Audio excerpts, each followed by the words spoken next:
Sian, ketemu lagi dengan aku Lisa di YouTube Sis Binus. Nah teman-teman, kali ini aku nggak cuma sendirian, tapi aku juga ditemani oleh salah satu teman kita dari Sistem Informasi Binus. So, tanpa berpanjang lebar lagi, aku langsung sambut. Halo Kak Edward. Halo semua, halo Lisa. Oke, halo Kak Edward, apa kabar nih Kak kabarnya? Baik, kamu gimana? Baik juga sih Kak. Nah, Binusian, just for your information nih, kalau Kak Edward ini dia adalah salah satu mahasiswa yang cukup aktif di Binus loh teman-teman. Dia mengikuti berbagai kegiatan di kesiswaan. Nah, teman-teman, jadi hari ini kita akan coba ulik kesibukan Kak Edward pada apa aja dan juga bagaimana sih dia tuh bakalan memanage kegiatan-kegiatan dia di kesehariannya. Nah, Kak Edward udah siap belum nih Kak? Udah siap. Oke deh. Nah, Kak Edward, jadi di sini sebenarnya aku tuh udah siapin beberapa fakta tentang Kak Edward yang aku tuh dapetin nih dari teman-teman kakak. Nah, tugas kakak di sini tuh adalah konfirmasi nih, sebenarnya ini tuh hoax atau fakta gitu loh nih Kak. Boleh. Boleh ya. Oke, kalau gitu aku langsung mulai dari yang pertama. Kata Binusian, Kak Edward itu aktif organisasi. Bisa dibilang betul. Betul nih, jadi bukan hoax ya. Nah, tapi Kak Edward aku mau tahu dong, Kak Edward tuh udah join organisasi apa aja sih? Untuk yang sekarang itu ada HIMSISWO atau Himpunan Mahasiswa Sistem Informasi. Yang kedua, aku nggak tahu bisa dibilang organisasi atau enggak, itu namanya Information System Case Study Club. Oke. Nah, di antara dua organisasi itu nih, pasti kan banyak dong ya Kak pengalaman-pengalamannya. Nah, menurut Kak itu pengalaman apa sih yang paling mengesankan saat Kakak tuh ikut organisasi itu?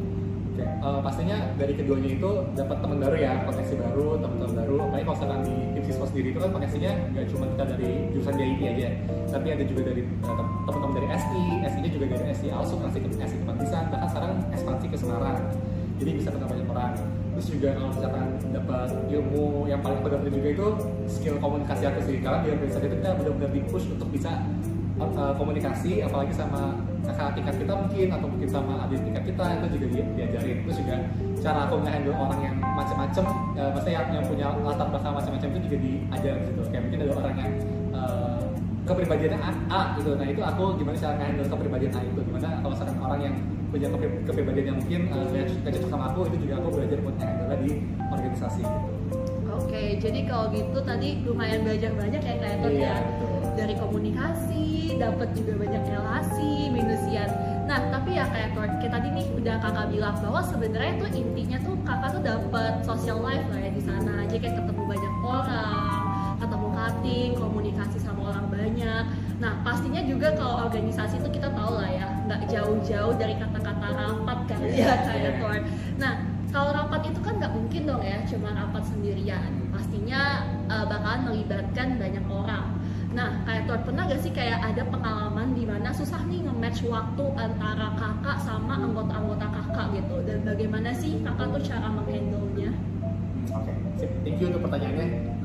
Kalau kemarin sih itu kan masih online ya. Kalau masih online tuh sebenarnya rapat online itu walaupun emang fokusnya kurang bisa, tapi tuh flexible time-nya. Jadi kalau misalkan aku baru balik dari meeting yang lain, terus buat jump in ke meeting yang satunya lagi itu gampang banget, kayak nggak perlu pindah di tempat kan. Sedangkan sekarang tuh udah mulai rapat outside. Nah itu aku jujur agak kesulitan untuk atur waktunya. Tapi untungnya di HIMSISWO sendiri, aku kan nggak sendiri ya.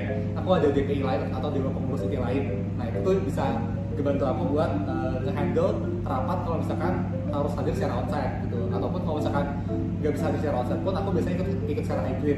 Dan untuk kalau main secara waktunya sendiri sih sebenarnya gampang-gampang aja ya, karena rapat itu tuh nggak dilakuin waktu jam kuliah ataupun nggak dilakuin waktu lagi ada UTS ataupun hal lainnya. Jadi bener-bener disesuaikan sama jadwal kita semua. Misalkan di satu divisi itu atau di satu acara kita cari waktu yang bisa ketemu bareng-bareng, baru kita ngelakuin rapatnya. Jadi menurut aku ya it's fine aja sih, nggak terlalu ganggu kalau di organisasi.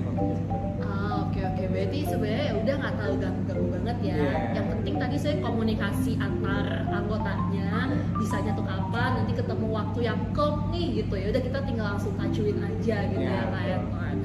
Oke, nah Kak Edward tadi tuh baru fakta pertama nih Venusian. Berarti bener ya kalau Kak Edward ini dia tuh aktif organisasi.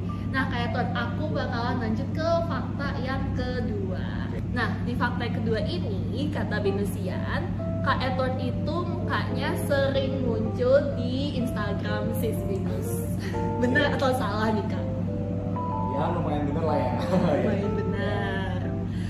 Tapi kenapa benar tuh Kak? Kenapa sering muncul gitu loh wajahnya di Instagram Sis Venus? Mungkin gara-gara yang pertama itu sih, yang pertama mungkin udah pasti dari ISCSC ya. Aku ada join ke salah satu klub study club di IS sendiri, namanya Information System Case Study Club. Dan di situ tuh kita benar-benar di coaching ya dari awal sampai akhir lomba, kayak bahkan dikasih mentoring sama dosen, bahkan dari kita menang atau kalah pun tetap ada evaluasinya dari mereka. Nah, dan kebetulan aku di ISCS ini bersama mereka ada beberapa lomba yang menang yang aku ajuin dan aku ikuti bareng ISCS. Dan dari mereka itu ada salah satu apresiasinya itu kita diposting ke publikasi di Instagram mereka sama artikel. Nah, itu mungkin gara-gara itu juga ada beberapa lomba aku yang diposting sama ISCS dan dimasukin ke Instagram Sis Venus gitu sih. Oke, berarti Kak Edward itu ternyata cukup terkenal berarti harusnya di Sis ya. Ya, bareng Lisa juga. Ya nanti kita next time lomba lagi ya, Kak, next time ya. Nah, tapi nih Kak, aku pengen tahu dong, sebenarnya tuh kalau misalkan lomba-lombanya Kak Edward tuh ada apa aja sih yang biasa Kakak ikutin? Lombanya macam-macam sih ya, tapi yang paling sering itu di bidang UI UX, bidang bisnis plan juga pernah, bisnis case, sama kemarin itu ada sempat agak beda sih, itu marketing plan. Nah, tapi semuanya tuh masih di ranah SI sih sebenarnya. Oh, jadi kayak meskipun marketing tapi dia tetap dalam ranah SI ya kalau yang kemarin ya, rada challenging ya tadi. Iya, challenging ya. Nah, oke nih Kak, tadi kan kayak sempat di-mention banyak banget ya dari UI UX, business case, bahkan sampai ke marketing gitu. Nah, kira-kira sih kalau misalkan lomba-lomba kayak gitu tuh berapa lama sih Kak preparationnya? Ada nggak sih kayak timeline sendiri kayak oh kalau misalkan lomba seperti ini seminggu harus kelar atau misalkan satu hari deh kebut harus kelar gitu? Buat preparationnya sendiri sebenarnya nggak terlalu lama sih ya. Tapi menurut aku tahap yang paling krusial itu di awal. Di awal itu kita harus pilih tim yang benar-benar sevisi sama kita. Nah, misalkan itu aku punya tim nih, setim sama orang dan orang itu ternyata nggak punya. Misalkan aku visinya itu aku pengen juara satu gitu, harus juara satu. Tapi nggak ya gitu. Aku nggak gitu ya gitu sebenarnya. Tapi contoh aja. Dan ternyata teman setim aku itu cuma punya ya udahlah yang penting ikut, ya udahlah yang penting masuk semifinal gitu loh. Jadi dari awal tuh udah harus cari tim yang sevisi. Terus yang kedua juga harus saling melengkapi. Kayak misalkan di lomba UI UX itu kan ada UI sama UX. Nah mungkin bisa nih kayak cari temen yang mungkin kamu jago UI, tapi temen kamu jago bikin proposal, bikin riset. Nah itu juga bisa dilihat dari tim kamu komposisi timnya. Dan itu menurut aku tahap paling krusial yang pertama.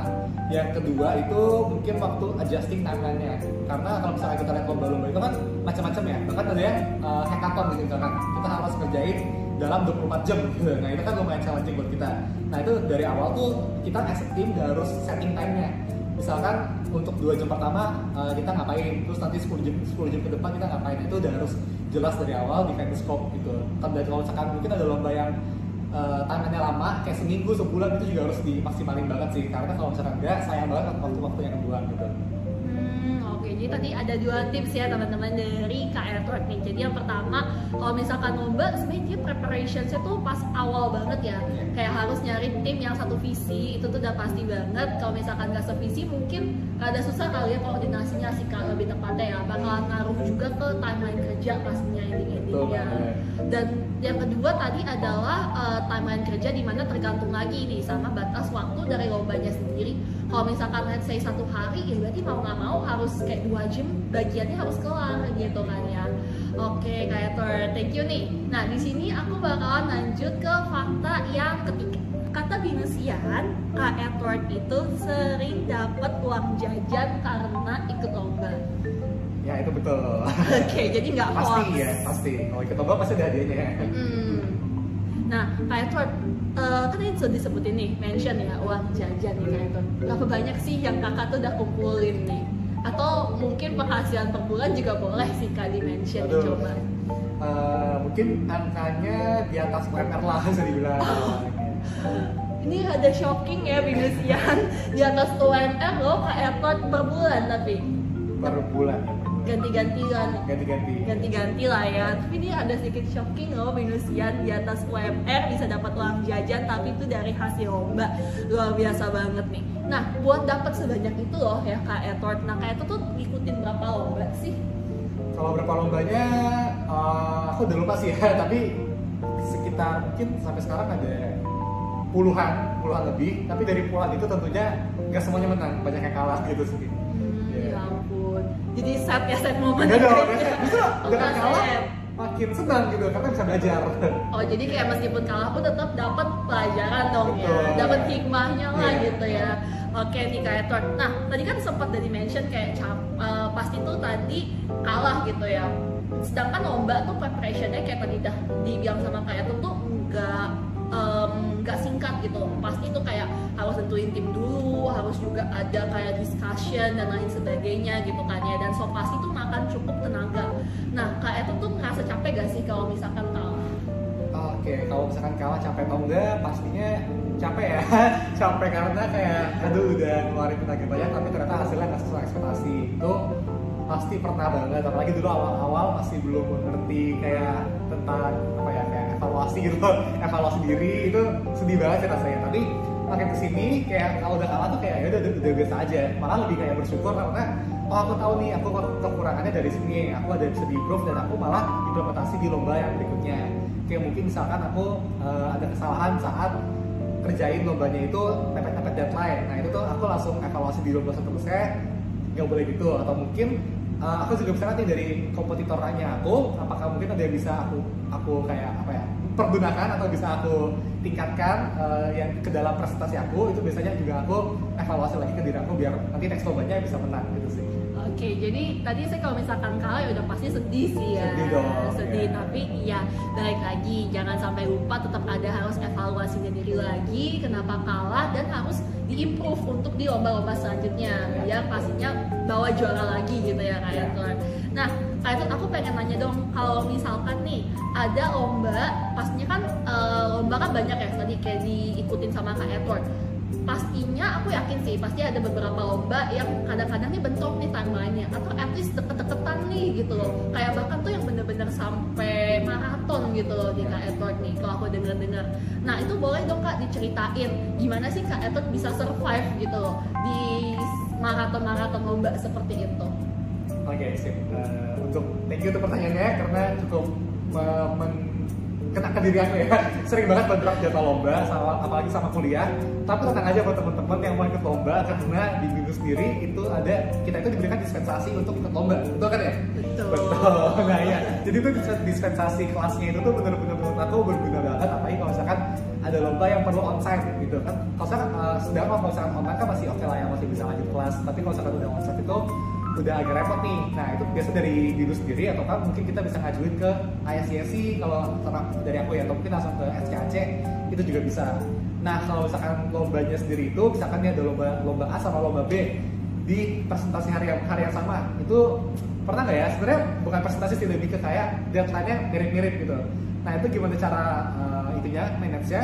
Sekali lagi karena kembali lagi ya, yang pertama aku punya tim yang hebat gitu ya. Aku punya tim yang aku dari awal udah milih tim yang hebat, dan jadi aku tuh bisa kayak delegasiin tugas-tugas aku mungkin bisa di backup sama teman aku yang di tim itu, atau mungkin kita bisa kayak bagi-bagi tugas aja nih biar kita gak keteteran antara dua lomba itu, karena biasanya aku pun lomba orangnya itu aja gitu, karena ya emang udah tahu orang itu bagus gitu, orang itu mau kerja dan sevisi sama aku. Dan kalau misalkan aku pun sama orang baru pun misalkan aku setim sama orang yang aku baru kenal, itu pun juga aku oke banget sebenarnya. Tapi sekali lagi asalkan dia sevisi sama aku dan juga kita bisa kerja bareng gitu. Yang penting energinya sama sih gitu. Berarti yang penting tadi balik lagi ya ke fakta sebelumnya tuh harus sevisi dulu nih gitu. Kalau pengen juara dua, juara satu gitu ya anggapannya.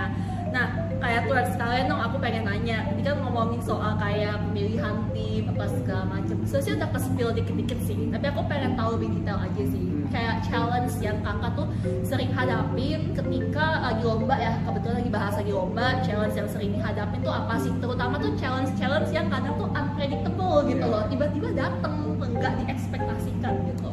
Oke, mungkin yang unpredictable itu kayak misalkan dari ini sih, misalkan tangannya tiba-tiba berubah. Ada nih, aku mau naik ke lomba, timeline-nya itu harusnya tanggal 29 tiba-tiba dimaju tanggal 27. Itu juga pernah. Itu kan sebenarnya sebenarnya agak aneh ya, tapi ya udah aku sebagai peserta ya udah ikutin dari panitia aja gitu. Dan mungkin kalau misalkan nih ada yang lomba kayak hackathon gitu ya, kayak hackathon aku pernah ikut juga kebetulan hackathon yang waktu pengerjaannya hanya 10 jam gitu, dan itu bener-bener challenging banget. 10 jam loh ya, 10 jam harus bikin presentasi pitch deck selama kurang lebih 30 slide gitu. Nah itu sebenarnya sih kalau misalkan udah biasa ya oke, tapi kalau misalkan kayak dalam waktu 10 jam itu kan harus brainstormnya sih yang lama, tapi kalau buat bikin PPT-nya itu sebenarnya cepat, tapi yang proses brainstormnya yang lama aja sih. Dan yang terakhir mungkin waktu itu aku pernah kayak ikut lomba yang tiba-tiba harus onsite dan ternyata kedua teman aku cancel gitu. Waduh, gimana tuh? Gak ada susah ya? Bukan cancel, dia lebih kayak mereka tuh kayak gak bisa hadir onsite dan lomba itu tuh dia harus untuk onsite gitu.